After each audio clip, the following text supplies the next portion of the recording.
out on Whitewaters with my friend Andrew Alsop, and we're having a day's mixed fishing, up-tide fishing in the Bristol Channel. We started off inshore at Aberthaw. We've had a couple of rays. We had a thornback ray and a small blonde ray, plenty of dogfish, but now the tide's right to come out to the middle of the channel, an area called the Trenches. It's a little over 100 foot deep, which is really on the limit of what you can sensibly up-tide in. But I've just cast a 6-ounce lead up tide, and I think it's just about holding bottom. But if the tide does increase anymore, I can always revert the braid and then down tide, fish down tide in a traditional way. I'm using the Beastmaster CX up tide 4 to 8 ounce, which is perfect for the Bristol Channel, and I've matched that with a Torium 14 multiplier reel, which is really a perfect reel for rough ground beach fishing and also up tide fishing. Got plenty of line capacity. It's loaded with 15-pound Suffolk line, and with a 6.2 to 1 retrieve, it's really ideal for what we're doing today. It's the end of November, so we got a chance of a wide variety of different species, but primarily out here what we're expecting to catch in this deep water is going to be conger eels, spur dogs, bullhuss, possibly a few of the various ray species, inevitably a couple of dogfish, and if we're really lucky we might catch a cod or two.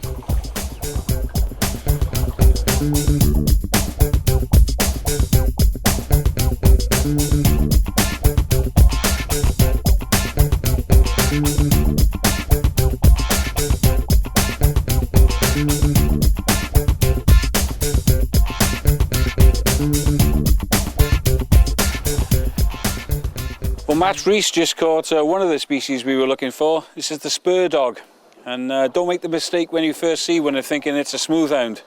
They've got these two very nasty spikes just in front of the two dorsal fins. They're not venomous, but if you get spiked by them, they can easily get infective, and obviously they're painful. I can't say it's one of my favourite species of fish, but there's part of the trash can slam, as you put it. Part of the trash can slam, but they're plentiful and they will put a nice bend in your rod. That's the Spur Dog. I'll put him back, Matt. You got him?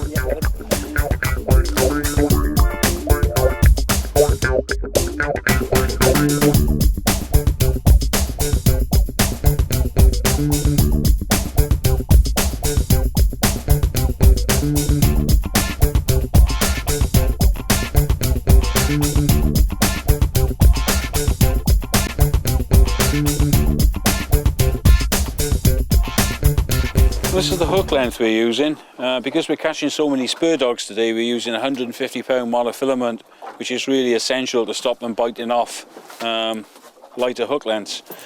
It's a pennel rig, 2 hooks in tandem, one above the other. The one's just sliding freely on the line, and it's adjusted. A couple of wraps around the shank to suit the size of the bait.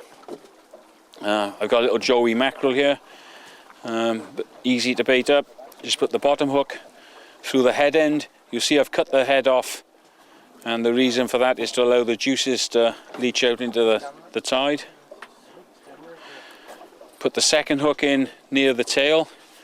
Always make sure that the 2 hook points are clear and exposed, and just use some fine elastic to lash everything in place so that when I cast and the bait hits the water, it's not going to move from the hooks and allow one of the hook points to be covered. So that's it. So I think it's time to reel in the squid bait I put out earlier, which hasn't had a bite. Put this on and see if we can get one.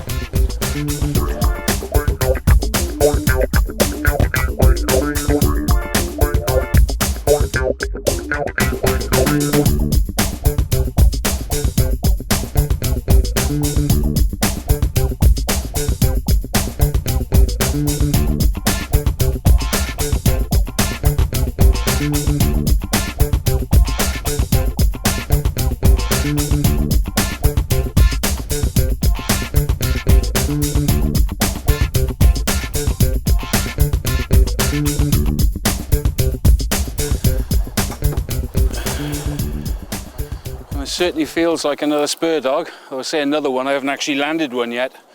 I had one bitten off with an inadequate hook length, 80 pounds, which you might think is enough, but it's not. I mean, they've got really, really sharp teeth. This is 150 pound monofilament hook length now, so it should be okay. There's a Spur Dog. So we can get him to the boat. I mean, of course, traditionally people used to use wire for these and tope, but these days more and more people use heavy monofilament, which is much better for the fish. Can you get him, man?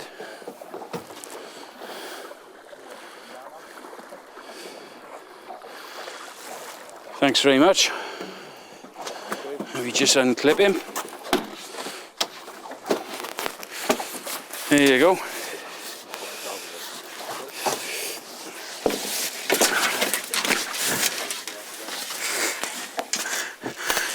Here we are. For the Spur Dog. An average fish, probably 7 or 8 pounds. But you really have got to be careful with these two spurs. As I say, there are two, one in front of each of the dorsal fins. Certainly plenty of them around. I mean, as I'm looking now, there's another 2 rods bent into fish. And you get huge shoals of these at this time of the year. I mean, days when they catch 80 or 90 fish are far from uncommon. So see if I can get the hooks out of this. I don't know if you saw them, but I was unable to unhook that last Spur Dog by quickly unclipping this strong clip at the end of the line. That's how I attach my hook lengths, and it allows me to have a second one baited up ready so I can quickly recast. It's not so important when fishing for species like Spur Dogs, because once they're around they generally stay around for a while. But when cod fishing, you might get a shoal of cod come through, and for 5 or 10 minutes the fish are in your area, and the more time you've obviously got a bait on the bottom, when that's the case, the more fish you're going to catch.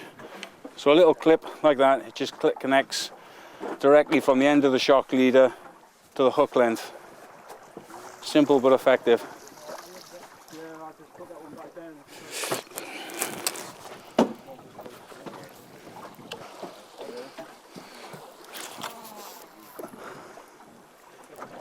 There you go. So we are fishing in about 110 foot of water, and it's right on the limit of what's normally acceptable for uptiding. Normally uptiding is up to about 60-70 feet.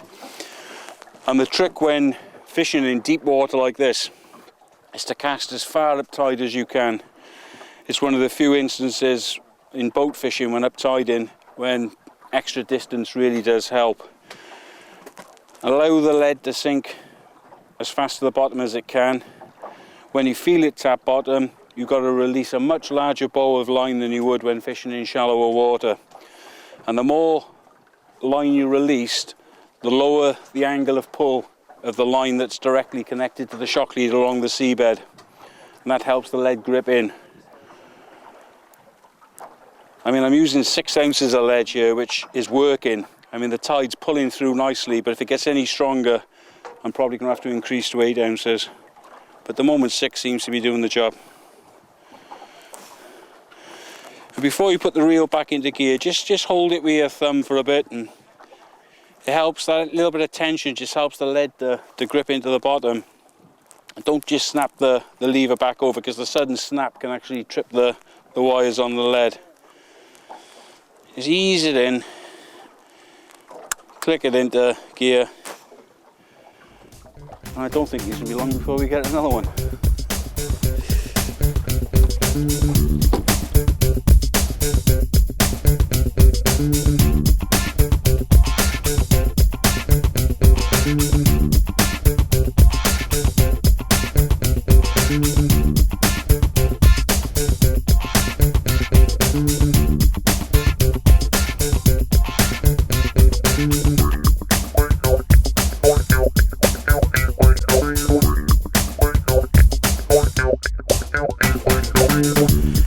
When you're fishing these mixed ground marks in the middle of the channel like this, I mean, you basically need a selection of different types of fish baits. Most of us use good quality blast frozen products such as these. The extra large sand eels, they'll catch pretty much everything, but they're especially good for rays, and particularly the big blonde rays that we get in the Bristol Channel. Unwashed squid is all in vogue at the moment with boat and shore anglers. Whether or not it catches any more fish than the squid we always used to use, I don't know, but this stuff definitely works. Again, a good all-round bait, fantastic for pretty much everything. Out here we're going to catch rays on it, certainly we're going to catch conger on it, different types of dogfish. As I say, pretty much anything. And also, if you've got a chance of picking up a bonus cod, it's more likely to be on squid than pretty much any other fish baits. I'm not a huge fan of using fresh frozen mackerel in the channel, other than when we're specifically looking for fish like spur dogs like today. And the reason for that is it attracts too many dogfish. It's a very good bait, it's a very good all-round bait. But the problem with it at this time of the year, while there's still a lot of dogfish around, is that they generally get to the bait first. And finally, we got some cuttlefish. Fantastic bait whenever you can get them. In the years when we used to have really good cod fishing in the Bristol Channel, if you could get cuttlefish from the back end of the season, December through to about March, that would quite often sort out the bigger fish. But cuttle's another great all-round bait. It'll work for conger, it'll work for rays, it'll work for spur dogs. Pretty much anything. The trick with frozen baits is make sure they're fully thawed out before you try and mount them on the hook.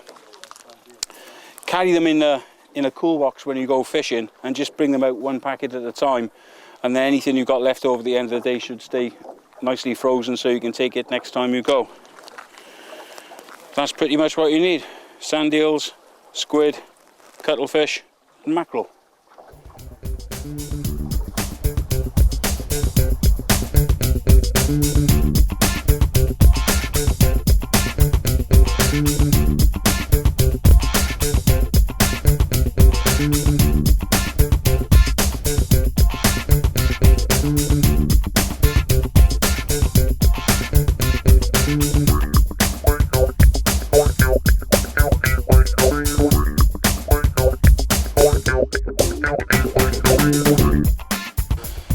I've just had another solid bite on this rod, and the way to hook a fish when you're uptiding is to just pick up the rod and reel at a nice steady rate. Remember, using monofilament line, there's a big bow of slack line hanging out in the tide.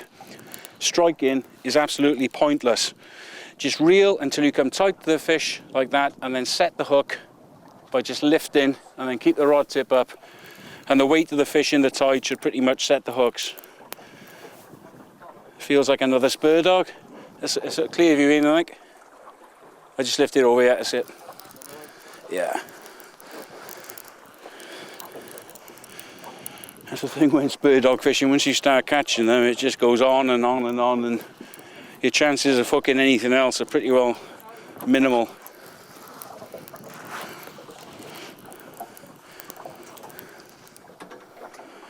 Another fish hanging back in the tide. Probably get when you're catching rays in these strong tides in deep waters, if you get a big blonde ray 50, 60, 70 yards down tide, getting it back against the tide really can be a bit of a struggle.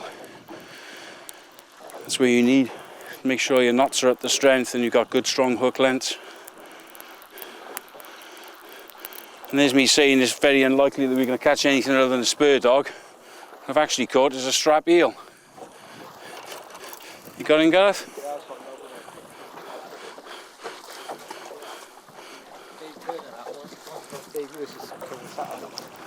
Really? Why? There we go.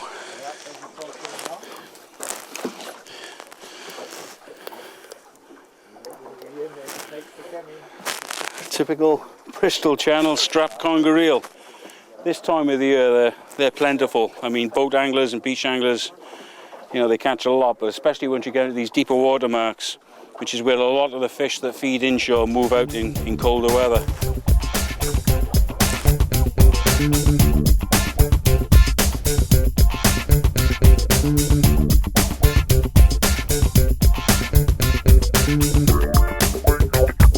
Conger eel gull, that's quite a modest specimen. It's just about 15 pounds and it's barely an average size for what we're catching here in the Bristol Channel.